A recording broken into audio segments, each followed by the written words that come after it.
ఓ మాట చెప్పనా, చాలామంది ఈ మధ్యకాలంలో క్రైస్తవ బోధలు ఎలా ఉన్నాయంటే, దేవుణ్ణి నమ్ముకోండి మీకు శ్రమలు రావు, దేవుణ్ణి నమ్ముకోండి మీకు ఆపదలు రావు అని చెప్తున్నారు కదా.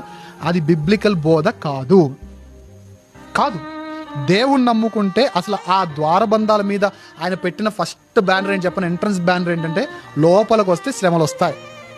ఆయన పెట్టిన బ్యానరే అదైతే దాని మీద ఇంకో బ్యానర్ ఇస్తారు మన వాళ్ళు, ఏమని, లోపలికి వస్తే శ్రమలు రావు. తప్పది. క్రీస్తునందు మనము సంతోషించడం మాత్రమే కాక ఆయన పక్షమందు శ్రమ పడుటయు ఆయన పక్షమందు మనకు అనుగ్రహించబడి ఉన్నదని ఫిలిప్పీలకు రాసిన పత్రిక 1:29 దేవుని వాక్యం సెలవిస్తుంది.